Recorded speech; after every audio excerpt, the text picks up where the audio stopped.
Un saludo cordial y afectuoso para toda la audiencia y para el Ministerio Verdad Adventista.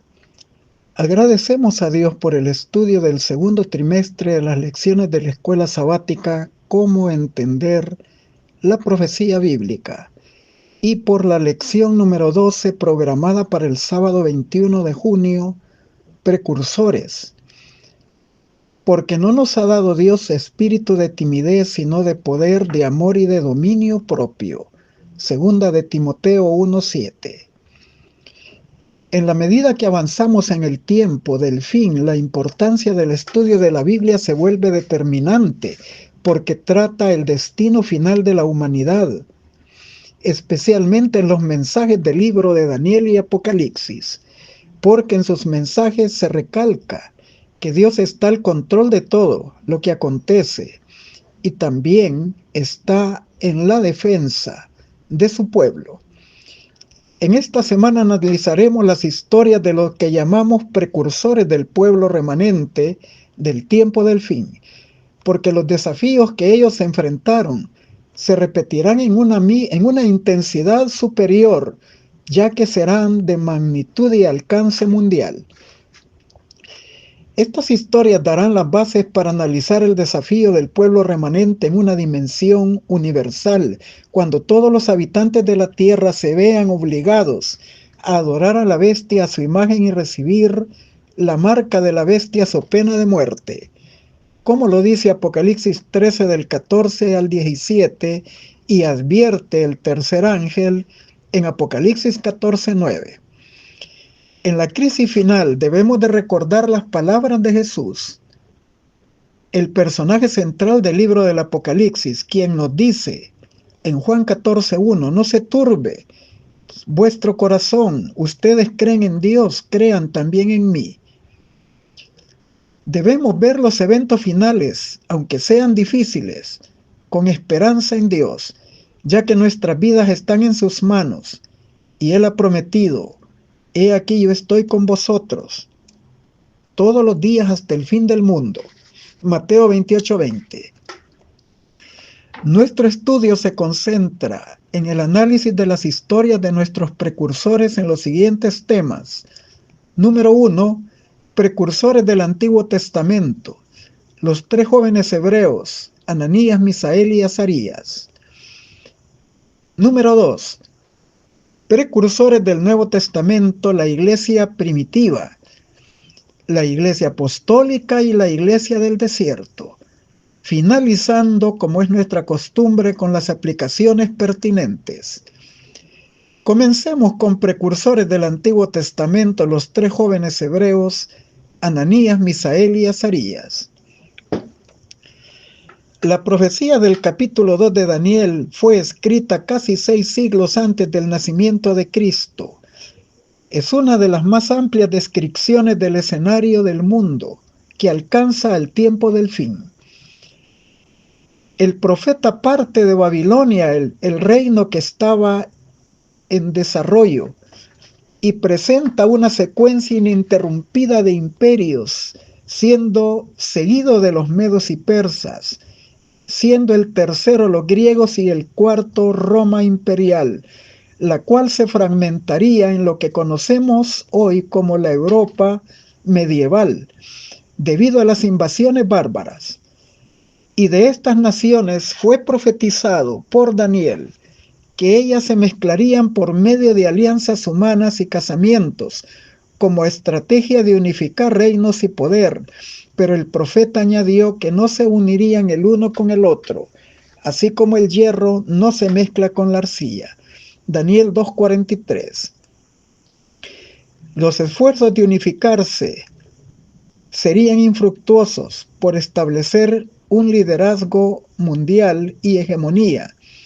Y esto lo estamos viendo en la tensión que existe entre los tratados regionales de Estados Unidos con varias naciones del mundo, conocidos como la OTAN, NAFTA, CAFTA, y por otra parte tenemos la tensión de la Comunidad Económica Europea, la tensión de América del Sur en el UNASUR, tenemos el G7, las 7 potencias del mundo, las Naciones Unidas, y ha surgido el más reciente en el escenario, el BRICS. Todos ellos buscan posicionarse en la repartición de poder del llamado nuevo orden mundial. Así que esto lo vemos expresados en las alianzas, ubicadas en la mezcla de hierro y barro, en los pies de la estatua del sueño del rey Nabucodonosor. Esto podemos decir lo que es profecía aún en desarrollo. Pero no debemos de pasar por alto que parte de esa mezcla, ubicada en los pies de hierro y barro, está el surgimiento del papado romano con su peculiar estilo de gobierno, de unir la iglesia y el Estado. Después de describir estos infructuosos esfuerzos humanos, el profeta ve a una piedra que representa el reino de Dios desmenuzando y consumiendo a todos estos reinos terrenales. Y entonces el único reino que prevalecerá para siempre es el reino de Dios. Daniel 2:44, Daniel 7:13-14. Esta interpretación de las profecías es propia de la escuela historicista y surge de los mismos textos bíblicos y es determinante para comprender los acontecimientos que llegan hasta nuestros días. Y los detalles del libro de Daniel se presentan también en el libro de Apocalipsis, aunque bajo símbolos diferentes, y deben estudiarse de la misma manera manteniendo el contexto bíblico y su enfoque historicista. Dios nos infunde confianza en el porvenir, que se está cumpliendo al pie de la letra porque Él es el que conoce el fin desde el principio, y lo puede revelar con claridad Isaías 46:10. Vemos cómo Dios comenzó a impresionar la vida del rey Nabucodonosor, primero al encontrar la sabiduría de los 4 siervos de Dios hebreos, 10 veces mayor que la de su séquito, Daniel capítulo 1. Luego, cuando aceptó que el Dios de Daniel revelaba los misterios porque le dio el sueño y su interpretación, Daniel 2:46-48. Sin embargo, vemos que esta impresión duró poco tiempo porque predominó en él su orgullo y soberbia al desafiar el designio de Dios, ya que en la interpretación él era únicamente la cabeza de oro de la estatua, y por lo tanto su reino desaparecería. Así que él mandó a levantar una estatua toda de oro y convocó a todos los súbditos de su reino a la dedicación. En caso contrario, morirían en el horno ardiendo si no adoraban su estatua de oro. En esta convocatoria se ven los componentes del nuevo orden mundial en el sector político, económico y religioso, todos unidos al servicio del rey. Vemos cómo los medios de comunicación social llevaron la noticia hasta el último rincón del imperio. Vemos el papel de la música influyendo subliminalmente en las emociones y sembrando en la mente de todos el mensaje subliminal de que deben de adorar la estatua de oro. Pero sucedió que los 3 hebreos compañeros de Daniel se negaron a adorarla, y eso estableció una gran diferencia entre los súbditos de Dios y los que son los verdaderos adoradores del único Dios, creador de todo lo que existe, y los leales al rey de Babilonia. Vemos la pugna de los intereses del pueblo de Dios, que son más que todos los celestiales, y los de aquellos que se postraron ante la estatua de oro, porque sus intereses son los terrenales. Los 3 hebreos fueron llevados ante el rey, que después de que se les recalca de nuevo, con gran ira, que si no adoran su estatua de oro serían arrojados en el horno de fuego, calentados 7 veces más. Daniel 3:6. Y los 3 hebreos con firmeza dijeron al rey: sea que Dios nos libre o no de la muerte, no nos postraremos ante tu estatua de oro. Daniel 3:17-18. Ellos sabían bien la suerte del que desafiaba al rey de Babilonia. Circulaba el refrán registrado en Jeremías 29:22 y era de todos conocido cuando dice que el Señor te haga como a Sedequías y como a Acao, a quienes el rey de Babilonia asó en el fuego. Pero ellos preferían morir antes que deshonrar a su Dios. De inmediato fueron echados en el horno de fuego. Daniel 3:20-23. Pero los planes del Señor fueron librarlos de la muerte, y Él apareció en el escenario. El rey Nabucodonosor vio en medio de ellos al Hijo de los dioses, al Hijo de Dios. Ese milagro fue notorio a la vista de todos e impactó también al rey. Esto nos recuerda que pronto llegará la hora en que nos tocará a nosotros decidir mantenernos firmes en la fe, aunque esto demande nuestras vidas, o en su defecto retractarnos de la fe y engrosar las filas del enemigo. Debemos observar claramente que la lealtad a los principios de la verdadera fe no brotan por arte de magia, sino que deben de cultivarse a diario en un compromiso con Dios y con su verdad. Y debemos de ser responsables en el cumplimiento del deber. Jesús dijo: el que es fiel en lo muy poco, también en lo más será fiel, y en lo que en lo muy poco es injusto, también lo será en lo más. Lucas 16:10. Pero vemos en ese rey ambicioso, engreído, orgulloso y rebelde contra la autoridad de Dios en Daniel 3. En su interior había una batalla, y en Daniel 4 se relata el clímax de su experiencia de conversión.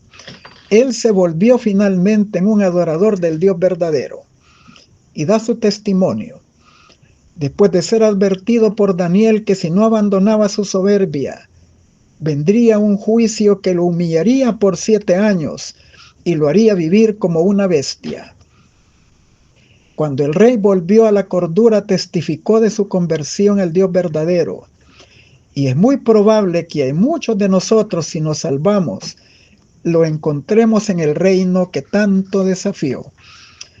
Los detalles revelados en Daniel en la interpretación del sueño del capítulo 2 y los detalles del capítulo 3 describen las condiciones que surgirán en el tiempo del fin, pero éstas se cumplirán en un contexto mundial más amplio. Esa tensión entre la mezcla de hierro y barro en los pies de la estatua, que representan las alianzas humanas que promueven un estilo de gobierno mundial multipolar, es decir, repartido entre varias naciones, contra la tendencia de la primera parte de la estatua en los 4 metales separados, cada uno presentando un estilo de gobierno unipolar, es decir, de un solo gobernante. Y la historia lo confirma. Pero se define finalmente este desenlace en Apocalipsis capítulo 17, versículo 13, cuando en la etapa final de la historia de nuestro mundo, todas las naciones convergen en un solo propósito: entregar su poder y autoridad a la bestia, al papado romano. Y esto lo confirmamos en Apocalipsis capítulo 13 del 1 al 4. El papado volverá a recuperar el dominio mundial en el esquema unipolar, y esto se interpreta en la profecía como la curación de la herida de muerte que le causara la Revolución Francesa en 1798. Apocalipsis 13:3 dice que la herida mortal fue sanada, y toda la tierra se maravilló en pos del papado, la bestia. Apocalipsis 13 del 14 al 17. La profecía también indica que las 2 bestias apocalípticas del capítulo 13 cooperan mutuamente, y esto lo vimos desde la caída de la Unión Soviética, cuando se fue publicitado mundialmente la llamada Alianza Santa entre Ronald Reagan y el Papa Juan Pablo II. La profecía sigue añadiendo que esta relación será tan estrecha que los Estados Unidos ejercerán todo el poder de la primera bestia en presencia de ella, y hará que toda la tierra adore a la primera bestia. Apocalipsis 13:12. Entonces la segunda bestia con cuernos semejantes a los de un cordero hablará como un dragón, y desarrollará un espíritu de intolerancia y de persecución, obligando a todos los súbditos a que adoren a la primera bestia y a su imagen. Apocalipsis 13 del 11 al 17. En la profecía los cuernos representan poder o gobierno. Daniel 7:24, Zacarías 1:21. En los Estados Unidos, en la bestia se describe que tiene la apariencia de dos cuernos como de cordero, que representan el actual estilo de gobierno de republicanismo y protestantismo, que se expresan en la separación del poder de la Iglesia y del Estado. Y la primera enmienda de la Constitución Política de Estados Unidos prohíbe favorecer una religión en detrimento de otras religiones, y el Estado no puede legislar leyes religiosas. Pero eso es lo que garantiza en este momento la libertad civil y la libertad religiosa. Sin embargo, la profecía indica que esto cambiará cuando esa segunda bestia con apariencia de cuernos de cordero hable como un dragón.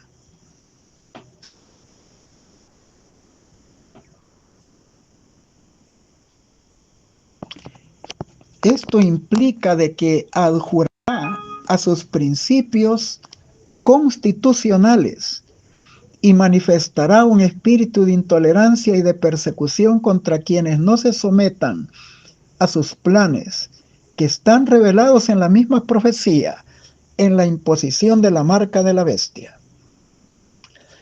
En el viejo mundo podemos describir el estilo de gobierno del papado romano muy diferente a los de los demás pueblos, característico por la unión de la Iglesia y el Estado. Lo vemos en la sede mundial del papado en el Vaticano.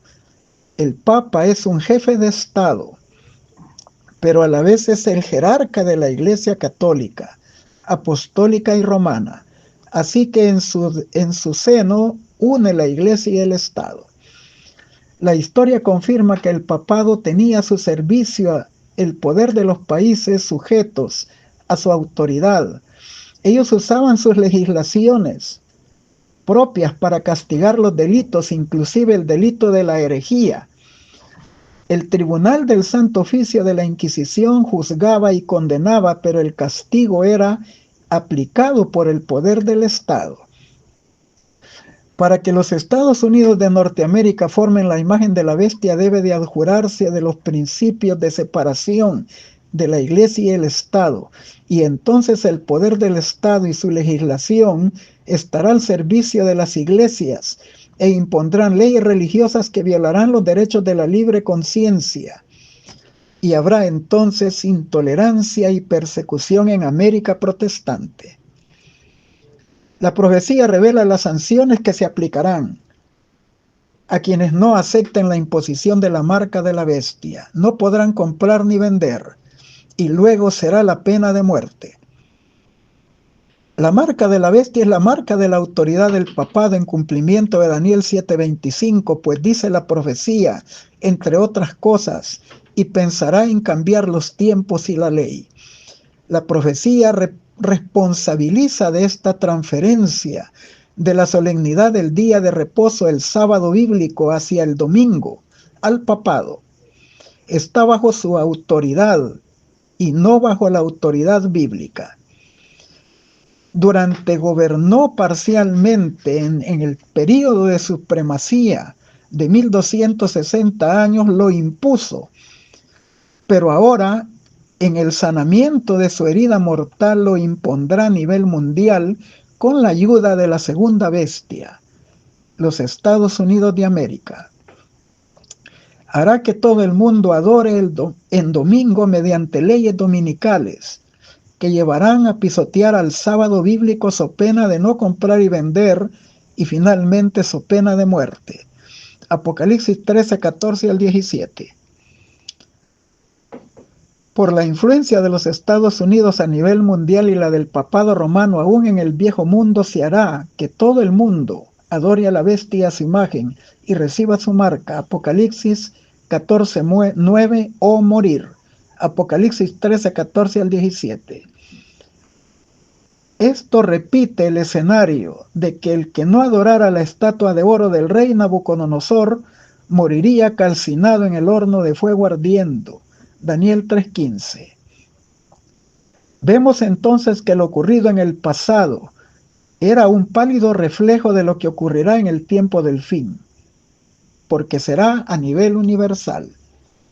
Leemos textualmente: se le permitió infundir aliento a la imagen de la primera bestia para que la imagen pudiera hablar y dar muerte a todo el que no la adore, a la imagen de la bestia. Apocalipsis 13:15. Y hacía que a todos, pequeños y grandes, ricos y pobres, libres y esclavos, se les pusiese una marca en la mano derecha o en la frente, y que ninguno pudiese comprar ni vender sino el que tuviera la marca o el nombre de la bestia o el número de su nombre. Apocalipsis 13:16-17. El escenario también es descrito en la profecía de Daniel 11:44 y 45, en los eventos del llamado corto tiempo de angustia previo al cierre del tiempo de la gracia, de Daniel 12:1. Se perseguirá al pueblo de Dios, habrá mártires de la fe, como lo confirma Apocalipsis 20:4 al decir: y vi tronos, y se sentaron sobre ellos los que recibieron facultad de juzgar, y vi las almas de los decapitados a causa del testimonio de Jesús y por la palabra de Dios, los que no habían adorado a la bestia ni a su imagen, y que no recibieron su marca en su frente ni en sus manos. Y vivieron y reinaron con Cristo 1000 años. Pero el mundo será advertido por el mensaje del tercer ángel, y todo ser humano recibirá la explicación de que la única vía de escape será abrazar el plan de salvación en Cristo Jesús, que le presenta el Evangelio eterno. Apocalipsis 14:6 y 7. Solo los que están de parte del Cordero vencerán con él. Apocalipsis 17:14. Este conflicto será especialmente de adoración, y todo ser humano decidirá a quién le rendirá su lealtad, si al Dios creador y redentor, como lo pide Apocalipsis 14:7, o a Satanás, como lo dice Apocalipsis 13:4, al recibir la marca de la bestia y adorar a la bestia a su imagen, según Apocalipsis 14:9. La advertencia del tercer ángel se dará en todo el mundo. Apocalipsis 18:1 dice que antes de que se cierre el tiempo de la gracia, toda la tierra será iluminada con la gloria del conocimiento de la verdad para el tiempo del fin. Y luego, al cerrarse la gracia, caerán los juicios retributivos de las 7 postreras plagas. Apocalipsis 18:4 dice, y Apocalipsis 16:2, fue el primero y derramó su copa sobre la tierra, y vino una úlcera maligna y pestilente sobre los hombres que tenían la marca de la bestia y adoraban su imagen. Podemos ir deduciendo el escenario que cuando Apocalipsis 13 del 14 al 17 se cumpla la adoración dominical, la marca de la bestia será impuesta por una ley religiosa mundial, en oposición al cuarto mandamiento del Decálogo, que dice en Éxodo 28 al 11 que se observe el sábado y se santifique como día de reposo. Pablo explica lo que sucederá sobre los que no obedezcan a Dios. Él dice: la ira de Dios se revela desde el cielo contra toda impiedad e injusticia de los hombres que detienen con injusticia la verdad. Romanos 1:18. Dios usará la predicación del Evangelio para persuadir a los hombres de las ventajas de estar en armonía con el plan de salvación y con su santa ley, pero Él no obligará a nadie. Y si el ser humano persiste en la desobediencia, la persona recibirá el castigo del fuego eterno, porque la sentencia bíblica en Ezequiel 18:4 es: el alma que pecare, esa misma morirá. Cada ser humano decide si reconoce a Dios como Señor y Salvador y respeta su ley.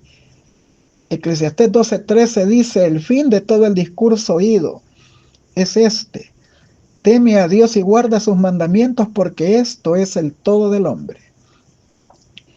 Pero si el hombre decide desobedecer a Dios, se condenará eternamente por sus propios pecados. Romanos 6:23 en su primera parte. Concluimos que adorar no significa única o necesariamente inclinarse ante una imagen y ofrecerle incienso. Adoramos aquello a lo que en última instancia le somos leales. Cuando consideramos quién es nuestro Dios, el Creador y Redentor, lo que hizo por medio de Jesús, nos damos cuenta de que Él es el único que en realidad merece ser adorado. La verdadera adoración distingue al Creador de lo creado, Romanos 1:25. Toda adoración u homenaje que se rinda a otra entidad que no sea el Dios verdadero, y todo respeto a una institución humana en oposición a la ley de Dios, a un mandamiento expreso de Él, como lo sería adorar en el día domingo, cuya autoridad solo descansa en el papado romano, en detrimento del cuarto mandamiento del Decálogo, que pide que se adore a Dios en el sábado bíblico. Los que insistan en desobedecer cometen idolatría.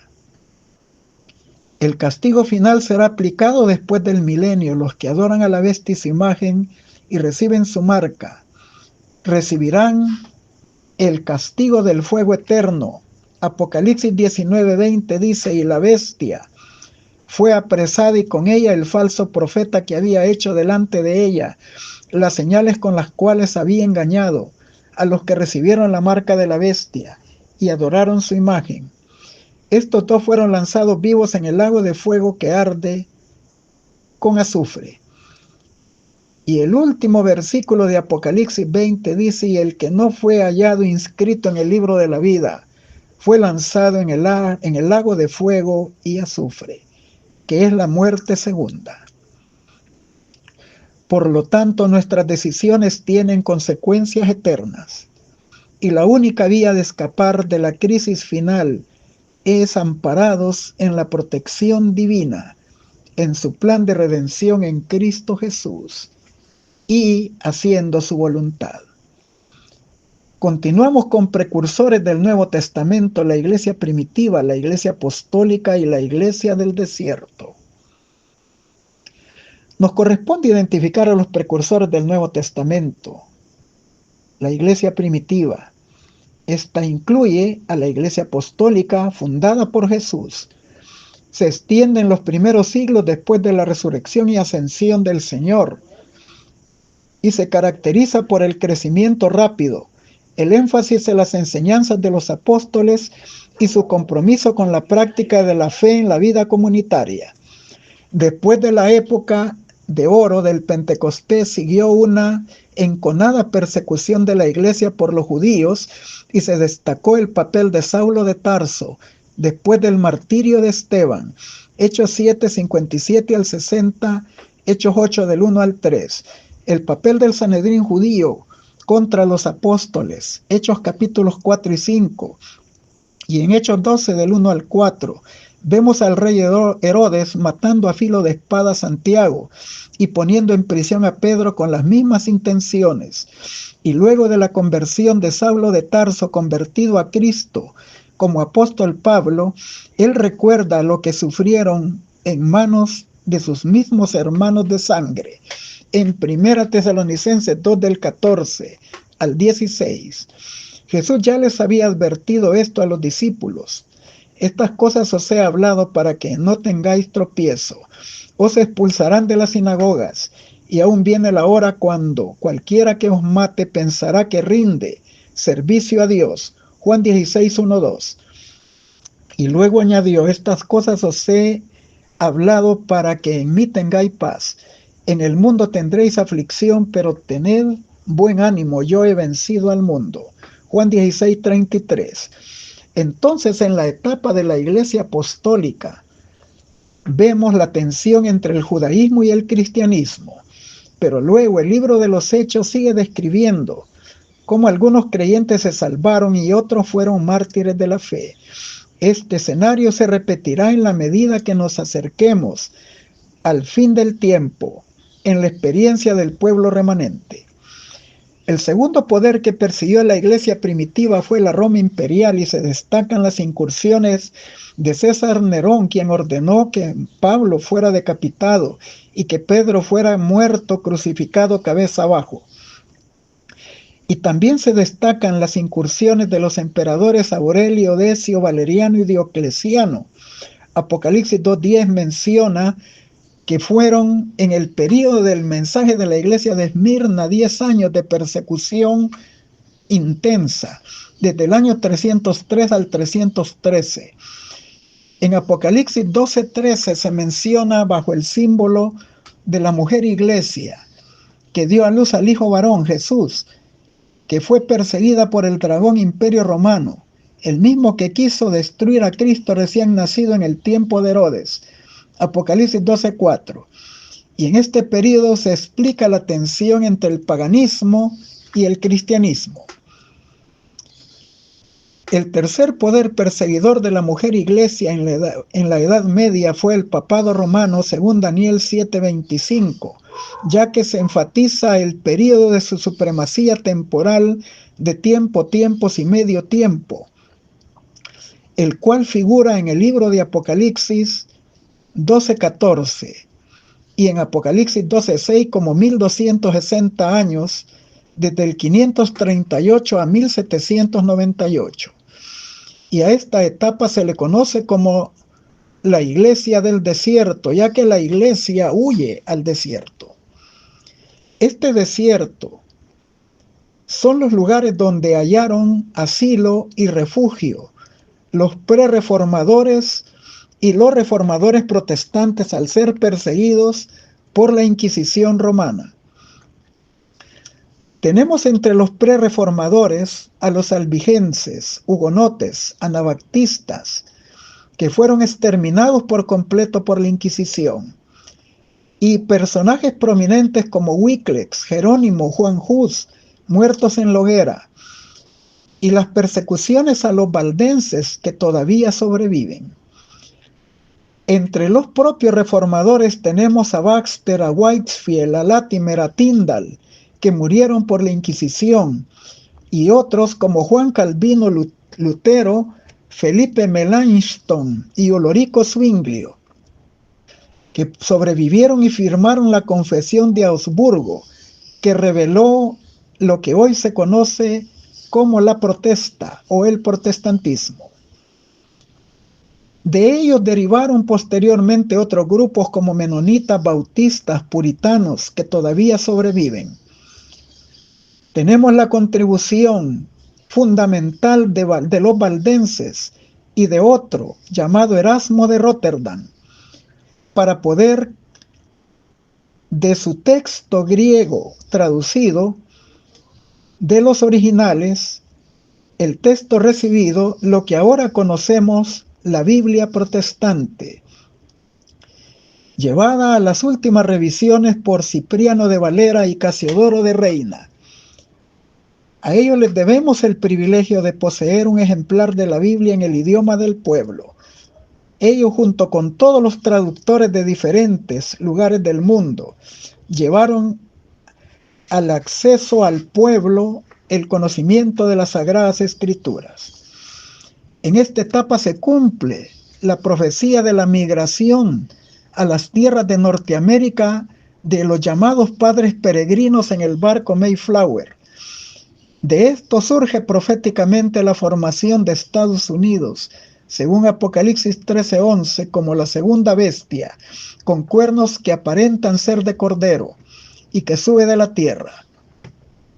Luego también se cumple Apocalipsis 12:15-16, donde dice que los Estados Unidos, simbolizados por la tierra que tragó las aguas del río lanzadas por la serpiente contra la iglesia, explica de que la Inquisición no llegó a esas tierras y allí hallaron refugio y fundaron una nación donde se respetan todavía los derechos de libertad de conciencia. El dragón no pudo exterminar a la iglesia, que huyó de la Inquisición europea. Pero Apocalipsis 12:17 dice que el dragón tiene un objetivo final.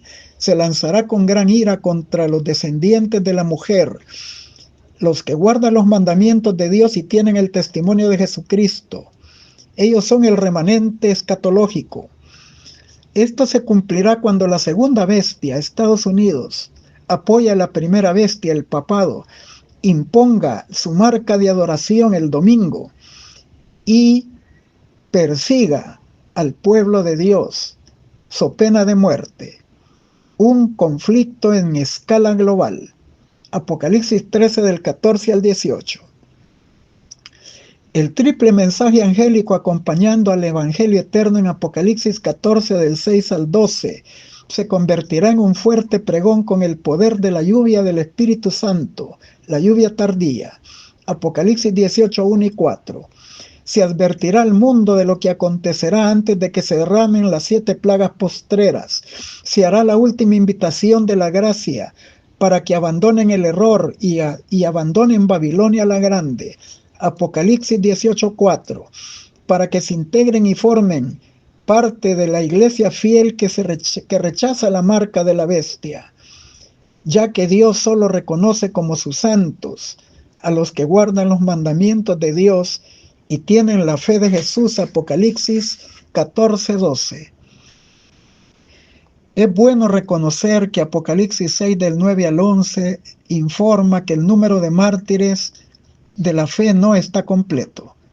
Ya vimos en Apocalipsis 24 quiénes serán los decapitados, los que respetan el testimonio de Jesucristo, que es el espíritu de profecía, según Apocalipsis 19:10, y lo combinan en sus mensajes con la palabra de Dios. Los que no han adorado a la bestia ni a su imagen ni recibirán su marca de autoridad del falso día de reposo, impuesto en el decreto dominical mundial.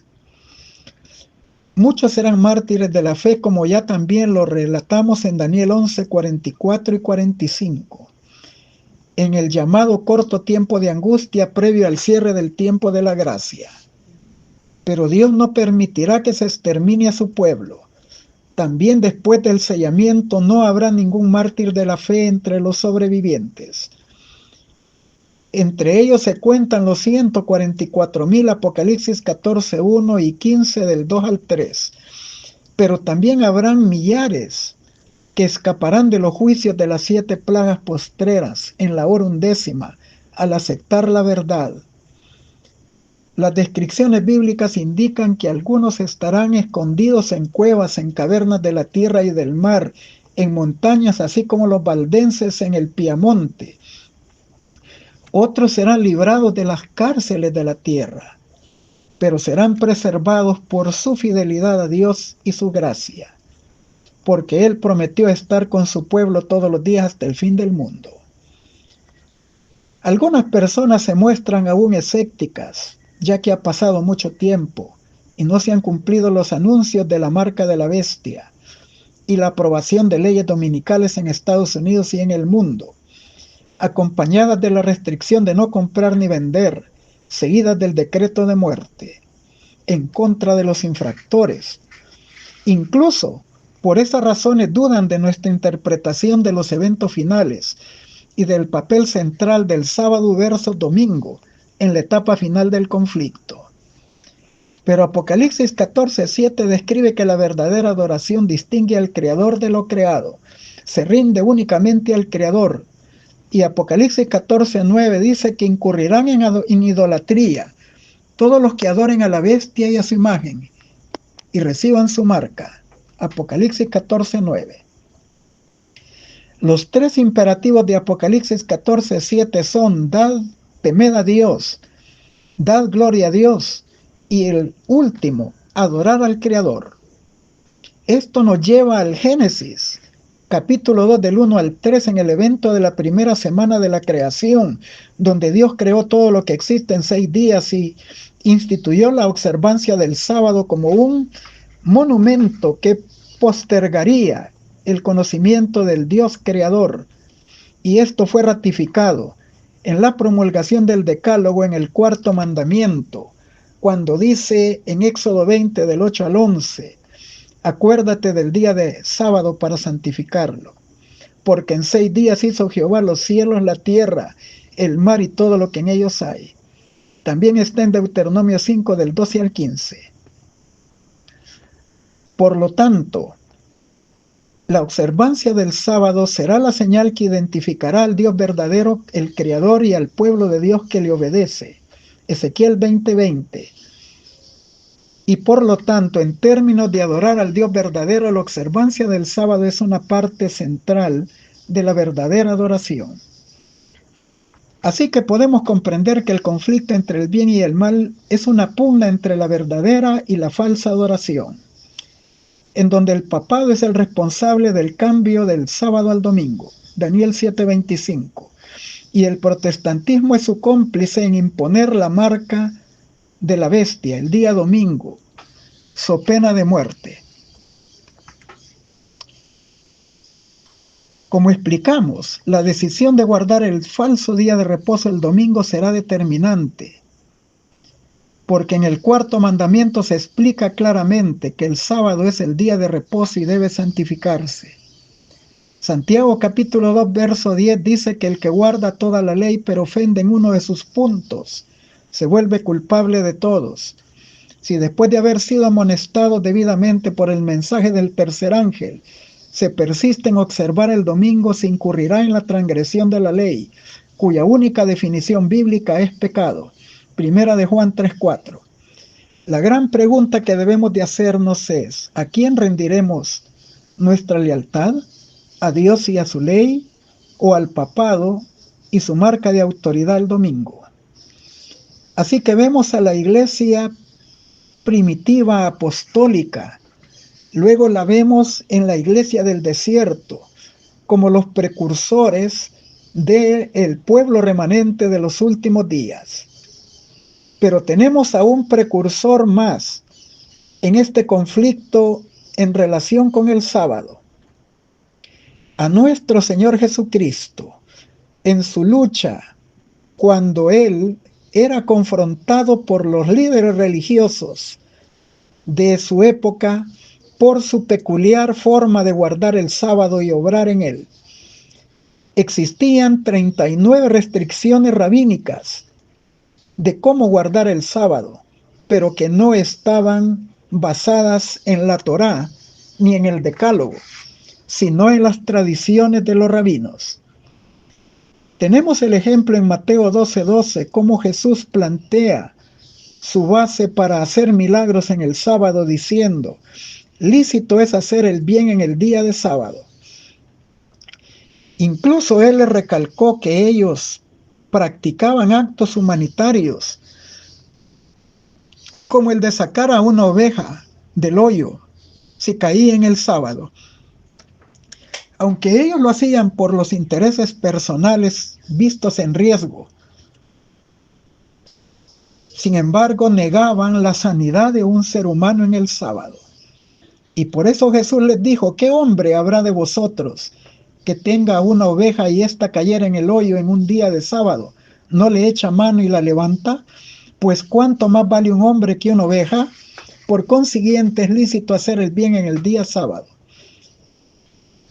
Y le dijo al hombre de la mano seca, extiende tu mano, y le fue restaurada como la otra sana. Y salidos los fariseos tuvieron consejo contra Jesús para destruirlo. Mateo 12 del 11 al 14.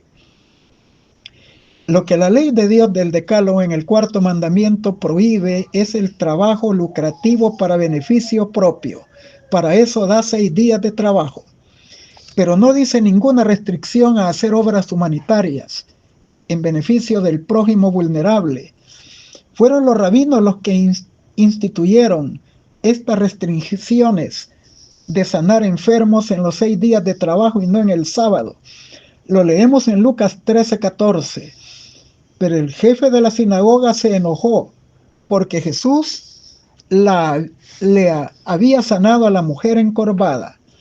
Así que le dijo a la gente: hay 6 días en los que se puede trabajar. Para ser sanado, vengan en esos 6 días, pero no en el día de sábado. Aquí vemos las intenciones de destruir a Jesús. Con ellas, con sus intenciones nefastas, estaban violando el espíritu mismo de la ley, que no solo juzga las acciones, sino también los motivos que llevan a las acciones. El mandamiento "no matarás" de Éxodo 20:13 no se limita al hecho consumado. Primera de Juan 3:15 dice: el que aborrece a su hermano es un homicida. En su odio a Jesús se veían motivados a quererlo matar porque ponía en riesgo su autoridad al revelar sus errores doctrinales y su hipocresía. Este escenario nos ayuda a comprender lo que sucederá en el tiempo del fin, en la pugna entre las leyes humanas y la ley de Dios, entre el domingo y el sábado bíblico. Porque las leyes humanas pretenderán imponerlo obligatoriamente. Tenemos el segundo ejemplo en Juan 5:8, donde Jesús sana a un paralítico en Betesda.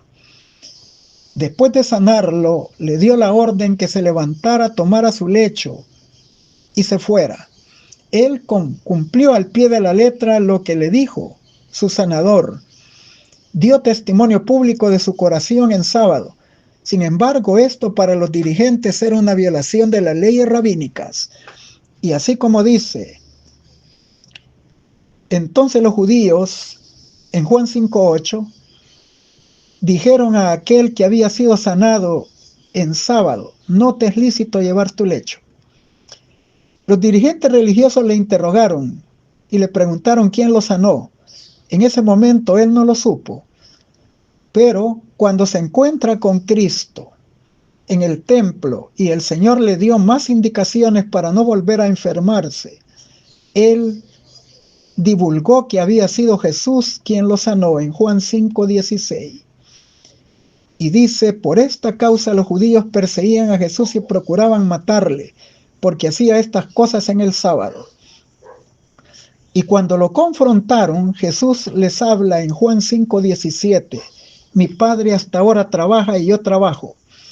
Ellos no podían juzgar ni condenar a Dios por sustentar a todas sus criaturas, aún en el sábado, por no suspender sus actos providenciales ni sus obras redentoras de amor y de misericordia en el sábado, ya que Él sostiene el universo por el poder de su palabra. Hebreos 1, 2 y 3. Jesús, cuando habló de las señales del tiempo del fin, incluyó que una de las características peculiares de ese tiempo que distinguen al verdadero adorador en medio de la persecución será la observancia del sábado. Mateo 24:20. Finalizamos con las aplicaciones pertinentes. Los reyes, príncipes y gobernantes se han puesto el rótulo del anticristo y se lo representa mediante el dragón que hará guerra contra los santos que guardan los mandamientos de Dios y tienen la fe de Jesús. Testimonio para los Ministros 39, Iglesia Remanente, página 52. La sagacidad y astucia de la Iglesia romana asombran. Puede leer el Porvenir. Se da tiempo viendo cómo las iglesias protestantes rinden homenaje en la aceptación del día falso de reposo y se preparan a imponerlo con los mismos medios que ella empleara en los tiempos pasados. Los que rechazan la luz de la verdad buscarán aún la ayuda de este poder que se titula infalible, a fin de exaltar una institución que debe su origen a Roma. No es difícil prever cuán apresuradamente ella acudirá en su ayuda de los protestantes en este movimiento. ¿Quién mejor que los jefes papales para saber cómo entenderse con los que desobedecen la Iglesia? Conflicto de los siglos 566. Ténganse presente que Roma se jacta de no variar jamás. Poco saben los protestantes lo que hacen al proponerse aceptar la ayuda de Roma en la exaltación del domingo.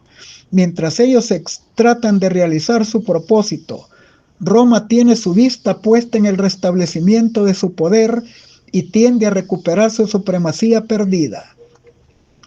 Establezcanse en los Estados Unidos el principio de que la Iglesia puede emplear o dirigir el poder del Estado y que las leyes civiles hacen obligatoria las observancias religiosas. En una palabra, que la autoridad de la Iglesia con la del Estado dominen las conciencias y el triunfo de Roma quedará asegurado en la América del Norte.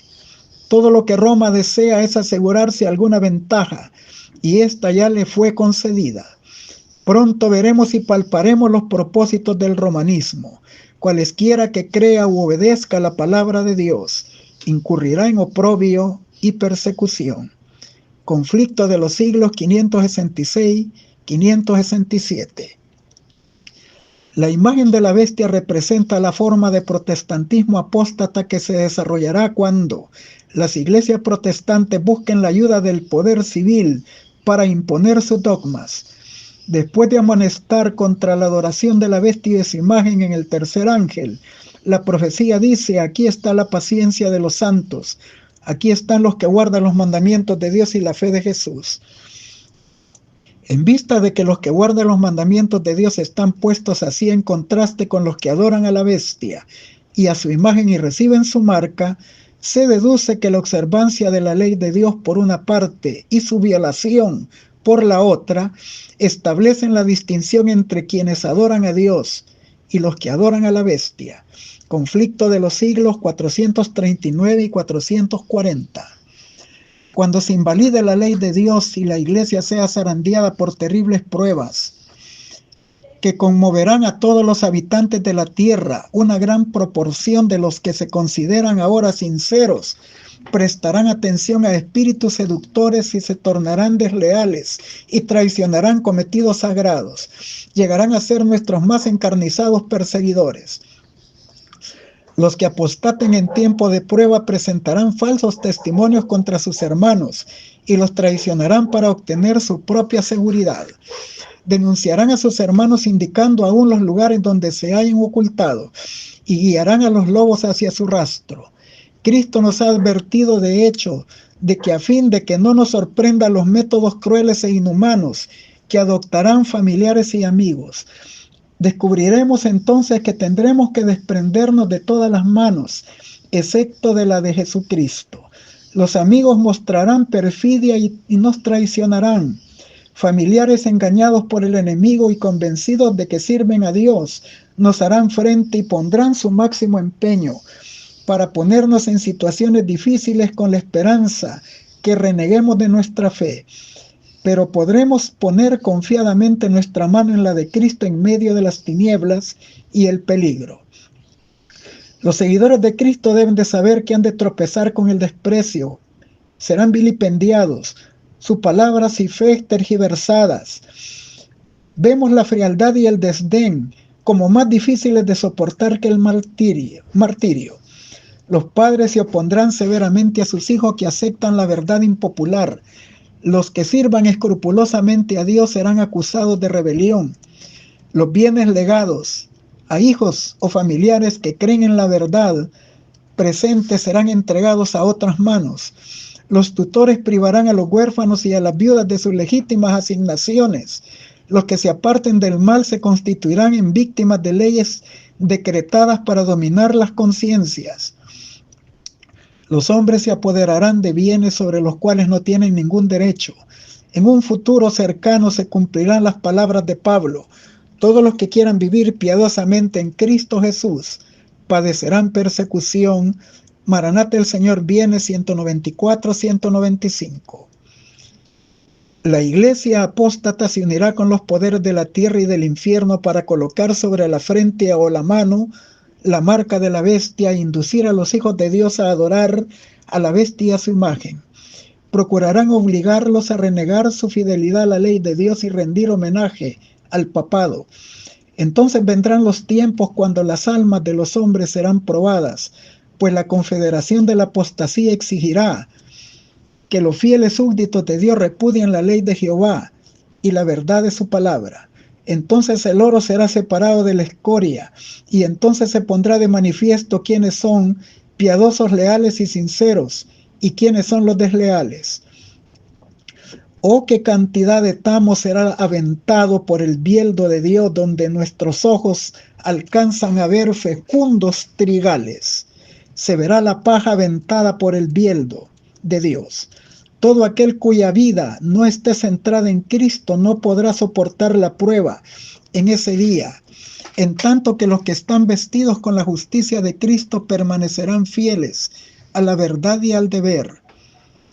Pero los que han confiado en su propia justicia se alistarán bajo el tétrico estandarte del príncipe de las tinieblas. Se hará notorio si se ha elegido a Cristo o a Belial. Los que han confiado en sí mismos, que han estado en situaciones tan particulares, que no osaron arrostrar ofrendas y vituperios, al fin se pondrán abiertamente de parte de Cristo y de su ley. En cambio, muchos, que en apariencia eran árboles florecientes, pero sin fruto, se unirán a las multitudes para hacer el mal, y recibirán la señal de la apostasía en su frente y en su mano. Review and Herald del 8 de noviembre de 1892. Maranatha, el Señor viene 210. Lo que caracterizará de un modo peculiar a los adoradores de Dios será su respeto por el cuarto mandamiento, puesto que es la señal del poder creador de Dios y atestigua que Él tiene derecho a la veneración y al homenaje de los hombres. Los impíos se distinguirán por sus esfuerzos por derribar este monumento conmemorativo del Creador y exaltar en su lugar a la institución romana. En este conflicto la cristiandad entera se encontrará dividida en dos grandes clases: la que guardará los mandamientos de Dios y la fe de Jesús, y la que adorará a la bestia y a su imagen y recibirá su marca. No obstante los esfuerzos reunidos de la Iglesia y del Estado para compeler a los hombres, pequeños, grandes, ricos y pobres, libres y siervos, a recibir la marca de la bestia, el pueblo de Dios no se someterá. El profeta de Patmos vio a los que habían alcanzado la victoria sobre la bestia y su imagen, y su marca, y el número de su nombre, de pie sobre el mar de vidrio, teniendo las arpas de Dios. Apocalipsis 15, 2 y 3. Consejos para la Iglesia 70. Les deseo un feliz sábado en la bendita presencia de Dios.